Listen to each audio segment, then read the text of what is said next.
ഒരു കുറ്റകൃത്യം നടന്നു. അപ്പോൾ അതിനുശേഷം ആ കുറ്റകൃത്യത്തിന് ഇരയായ ആളോ അതല്ലെങ്കിൽ ഈ പറയുന്ന കുറ്റകൃത്യം കണ്ട ആളോ ആദ്യം ചെയ്യേണ്ട നടപടി എന്ന് പറയുന്നത് അത് പോലീസിനെ അറിയിക്കുക എന്നുള്ളതാണ്. അപ്പോൾ അതേസമയം പോലീസിന് കൊടുക്കുന്ന മൊഴി എന്ത് ചെയ്യാം? പ്രോസിക്യൂഷൻ, അതായത് ഈ പറയുന്ന വിചാരണ കാലഘട്ടത്തിൽ എന്ത് ചെയ്യാം? അപ്പം സാക്ഷികൾ പലരും ആദ്യം കൊടുക്കുന്ന മൊഴി പിന്നീട് കോടതിയിൽ എത്തുന്ന സമയത്ത് മാറ്റി പറയാറുണ്ട്.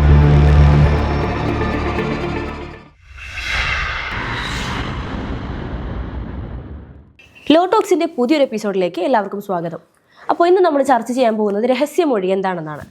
പല സുപ്രധാന കേസുകളും കോടതിയിലെത്തുമ്പോൾ അല്ലെങ്കിൽ മാധ്യമങ്ങളിൽ വാർത്തയാകുന്ന സമയത്ത് നമ്മൾ കൂടുതൽ കേൾക്കുന്ന വാക്കാണ് രഹസ്യമൊഴി എന്ന് പറയുന്നത്.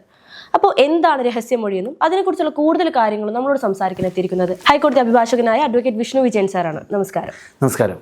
അപ്പോൾ എന്താണ് സാർ രഹസ്യമൊഴി എന്ന് പറയുന്നത്? രഹസ്യമൊഴി എന്ന് പറയുമ്പോൾ നമുക്കറിയാം, നമ്മളെ സംബന്ധിച്ചിടത്തോളം ഒരു കുറ്റകൃത്യം നടന്നു. അപ്പോൾ അതിനുശേഷം ആ കുറ്റകൃത്യത്തിന് ഇരയായ ആളോ അതല്ലെങ്കിൽ ഈ പറയുന്ന കുറ്റകൃത്യം കണ്ട ആളോ ആദ്യം ചെയ്യേണ്ട നടപടി എന്ന് പറയുന്നത് അത് പോലീസിനെ അറിയിക്കുക എന്നുള്ളതാണ്. അപ്പോൾ പോലീസിനെ അറിയിക്കുമ്പോൾ നമുക്ക് നേരത്തെ CRPC 12-ാം ചാപ്റ്ററിലാണ് എങ്ങനെയാണ് ഒരു കേസ് അന്വേഷണം തുടങ്ങണം എന്ന് നിർദ്ദേശിച്ചിട്ടുള്ളത്.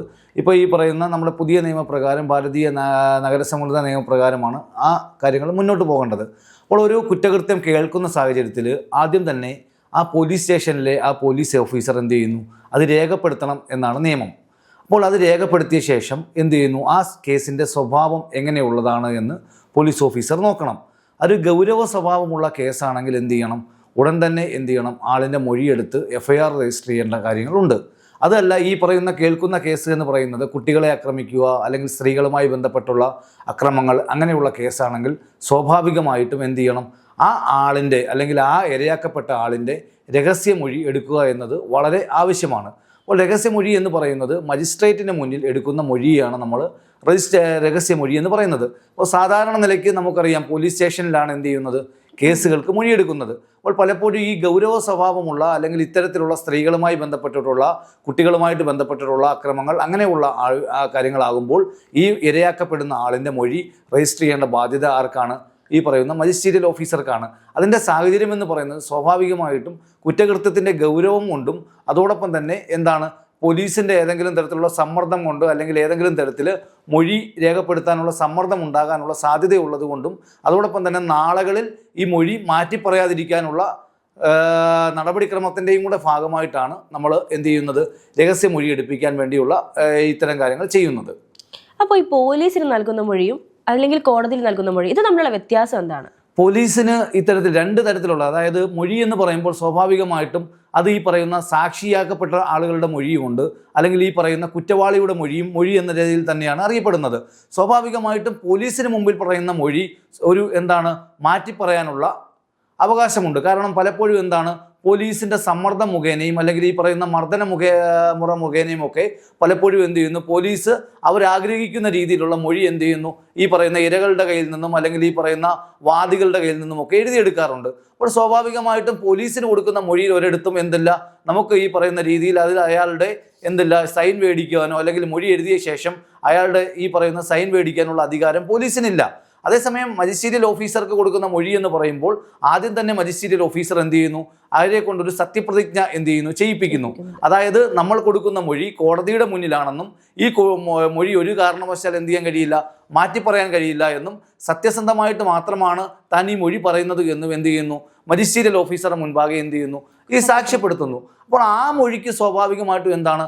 വാല്യൂ ഉണ്ട്. അപ്പോൾ അതേസമയം പോലീസിന് കൊടുക്കുന്ന മൊഴി എന്ത് ചെയ്യാം? പ്രോസിക്യൂഷൻ, അതായത് ഈ പറയുന്ന വിചാരണ കാലഘട്ടത്തിൽ എന്ത് ചെയ്യാം? ഈ പറയുന്ന പ്രോസിക്യൂഷനെതിരായിട്ട് ഈ പറയുന്ന അതിലെ വൈരുദ്ധ്യങ്ങൾ ചൂണ്ടിക്കാണി ഈ പറഞ്ഞ എന്താണ് പ്രതിഭാഗത്തിനുള്ള അഭിഭാഷകർക്കും അല്ലെങ്കിൽ പ്രതിഭാഗത്തിനും കോടതിയിൽ എന്ത് ചെയ്യാം?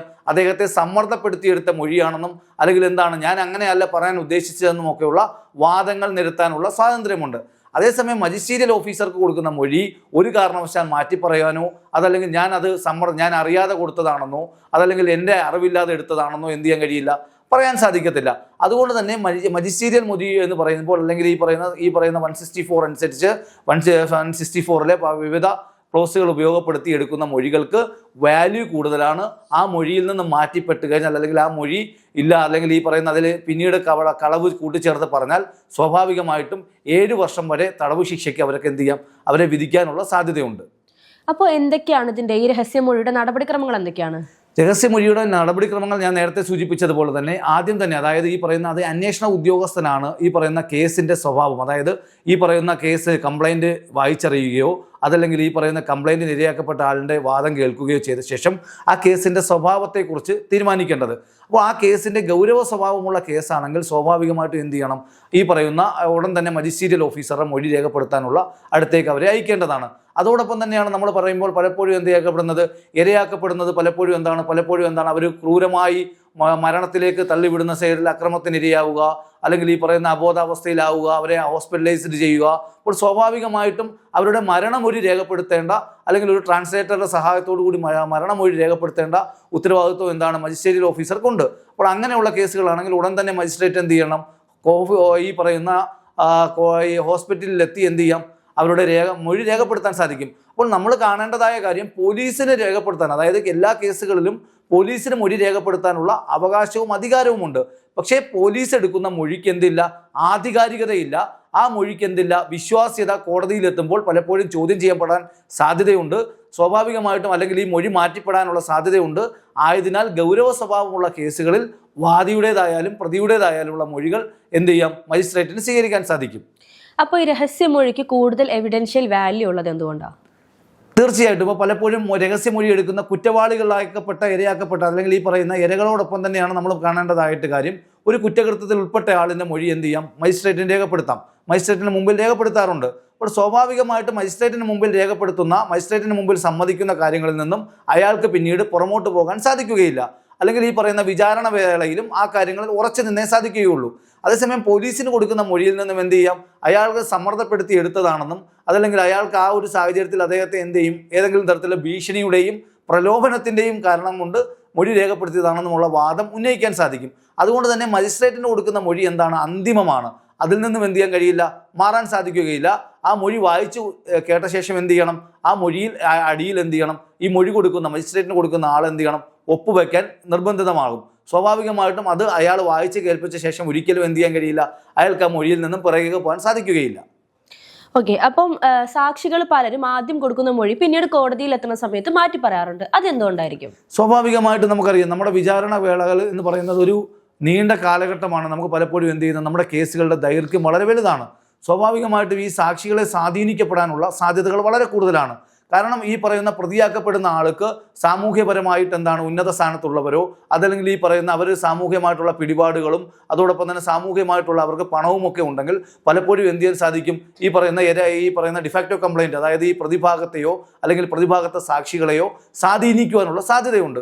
സ്വാഭാവികമായിട്ട് സ്വാധീനിക്കപ്പെടുന്ന സാക്ഷികൾ ഈ പറയുന്ന ആ പോലീസിൻ്റെ FIR-ൻ്റെ സമയത്ത്, ഈ പറയുന്ന എവിഡൻസിൻ്റെ സമയത്തൊക്കെ തന്നെ ഞാൻ കണ്ടു, അല്ലെങ്കിൽ എൻ്റെ മുമ്പിൽ നടന്നാണ് ഈ കുറ്റകൃത്യം നടന്നത്, അല്ലെങ്കിൽ ഈ പറയുന്ന കുറ്റവാളി ഈ കുറ്റകൃത്യം ചെയ്തു എന്ന് പറഞ്ഞ ആളുകൾ സ്വാഭാവികമായിട്ടും ഈ കോടതി മുറികളിലേക്ക് എത്തുമ്പോൾ വിചാരണ സമയത്ത് അങ്ങനെ ഞാൻ കണ്ടില്ല എന്ന് പറയുകയും, അല്ലെങ്കിൽ അത്തരത്തിൽ എന്തുകൊണ്ടാണ് നിങ്ങൾ നേരത്തെ അങ്ങനെ പറഞ്ഞതെന്ന് ചോദിക്കുമ്പോൾ അങ്ങനെ പോലീസിനോട് ഞാൻ പറഞ്ഞിട്ടില്ല എന്ന്, അല്ലെങ്കിൽ അതെന്താണ് പോലീസ് നിർബന്ധിച്ചപ്പോൾ ഞാൻ അറിയാതെ എന്തോ എഴുതി വെച്ചതാണെന്നൊക്കെ പറയാനുള്ള സാധ്യത വളരെ വലുതാണ്. അപ്പോൾ ഗൗരവ സ്വഭാവമുള്ള എല്ലാ കേസുകളിലും ഇപ്പോൾ എന്ത് ചെയ്യുന്നു, സാക്ഷികളുടെയും അതോടൊപ്പം തന്നെ ഇരകളുടെയും ഒക്കെ തന്നെ മൊഴികൾ ഇന്ന് മജിസ്ട്രേറ്റ് ഓഫീസർ അടുത്തേക്ക് എന്ത് ചെയ്യുന്നു, ഈ പറയുന്ന പോലീസ് അയക്കാറുണ്ട്. അപ്പോൾ മജിസ്ട്രേറ്റ് ആ മൊഴികളൊക്കെ തന്നെ രേഖപ്പെടുത്തിയിട്ട് എന്ത് ചെയ്യുന്നു, അത് പോലീസിൻ്റെ വിചാരണ കോടതിയിലേക്ക് സമർപ്പിക്കാറുണ്ട്.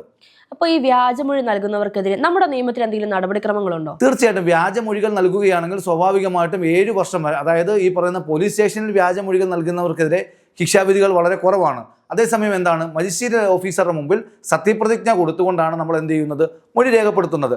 അങ്ങനെ സത്യപ്രതിജ്ഞ കൊടുത്ത് ഈ പറയുന്ന ഒപ്പിട്ട്, അതായത് ഞാൻ എൻ്റെ അറിവോടുകൂടി കൊടുത്ത മൊഴിയാണെന്ന സൈൻ ചെയ്ത മൊഴി ഏതെങ്കിലും കാലഘട്ടത്തിൽ വിചാരണ കാലയളവിൽ മാറ്റി പറഞ്ഞാൽ സ്വാഭാവികമായിട്ടും അവർക്കെതിരായിട്ട് 7 വർഷം തടവ് വരെയുള്ള ശിക്ഷാവിധികൾക്കുള്ള കേസുകൾ രജിസ്റ്റർ ചെയ്യാവുന്നതാണ്. ഏതൊക്കെ കേസുകളിലാണ് രഹസ്യമൊഴിക്ക് കൂടുതൽ പ്രാധാന്യം നൽകുന്നത്? കൂടുതലായിട്ടും ഈ പറയുന്ന സ്ത്രീകളെ ആക്രമിക്കപ്പെടുന്ന സാഹചര്യങ്ങൾ, അതോടൊപ്പം തന്നെ റേപ്പ്, അതോടൊപ്പം തന്നെ കുട്ടികൾക്കെതിരായിട്ടുള്ള അക്രമങ്ങൾ, ഈ കേസുകളിലാണ് സ്വാഭാവികമായിട്ടും എന്ത് ചെയ്യുന്നത്, ഈ പറയുന്ന ഈ മജിസ്ട്രേറ്റിന്റെ മൊഴി രേഖപ്പെടുത്തുന്നത്. അതിന്റെ സാഹചര്യം എന്ന് പറയുന്നത് പലപ്പോഴും എന്ത് ചെയ്യുന്നു, പോലീസ് ഓഫീസർ, അതായത് ഈ പറയുന്ന നമുക്കറിയാം ഒരു വനിതയാണ് ആക്രമിക്കപ്പെടുന്നതെങ്കിൽ ഒരു വനിതാ പോലീസ് ഓഫീസറുടെ സാന്നിധ്യത്തിലാണ് എന്ത് ചെയ്യേണ്ടത്, ആ വനിതയുടെ മൊഴി രേഖപ്പെടുത്തേണ്ടത്. അപ്പോൾ പലപ്പോഴും എന്ത് ചെയ്യുന്നു, ഈ പറയുന്ന മൊഴി കൊടുക്കാനുള്ള വേളകളിലും ഒക്കെ തന്നെ പലതരത്തിലുള്ള കോംപ്ലിക്കേറ്റഡ് ആയിട്ടുള്ള സാഹചര്യത്തിലൂടെ എന്ത് ചെയ്യണം, ആ കുട്ടി അല്ലെങ്കിൽ ഈ പറയുന്ന ഇരയാക്കപ്പെടുന്ന വ്യക്തി എന്ത് ചെയ്യണം, കടന്നു പോകേണ്ട ഒരു സാഹചര്യമുണ്ട്. അപ്പോൾ ആ സമയത്ത് എന്ത് ചെയ്യാൻ സാധ്യതയുണ്ട്, അവരുടെ മൊഴികളിൽ വൈരുദ്ധ്യം എന്ത് ചെയ്യാൻ ഉണ്ടാവാൻ സാധ്യതയുണ്ട്. അപ്പോൾ ഈ വൈരുദ്ധ്യം കണ്ടുപിടിച്ചിട്ടാണ് എന്ത് ചെയ്യുന്നത്, പ്രതിഭാഗം എന്ത് ചെയ്യുന്നത്, വിചാരണ വേളയിൽ ആ വൈരുദ്ധ്യത്തെ എന്ത് ചെയ്യുന്നു, മുതലാക്കിക്കൊണ്ട് അത് അവർക്കെതിരായിട്ടുള്ള തെളിവാക്കി മാറ്റി എന്ത് ചെയ്യുന്നു, കേസിൽ നിന്നും രക്ഷപ്പെടാനുള്ള സാധ്യതയുണ്ട്. അപ്പോൾ അതിൻ്റെ പരിപൂർണമായിട്ടും അത് അടയ്ക്കുന്നതിന് വേണ്ടിയാണ് ഇത്തരത്തിൽ എന്ത് ചെയ്യുന്നത്, കൃത്യമായി മജിസ്ട്രേറ്റ് ഓഫീസർ അടുക്കേക്ക് എത്തിച്ച് ഇത്തരത്തിൽ മൊഴി രേഖപ്പെടുത്തുന്നത്. അപ്പോൾ ഇന്ന് ലോട്ടോക്സിൽ നമ്മൾ ചർച്ച ചെയ്ത് രഹസ്യമൊഴിയെക്കുറിച്ചാണ്. അപ്പോൾ രഹസ്യമൊഴിയെക്കുറിച്ച് ഇത്രത്തോളം വിശദമായ വിവരങ്ങൾ നമുക്ക് നൽകിയത് അഡ്വക്കേറ്റ് വിഷ്ണു വിജയനാണ്. Thank you so much.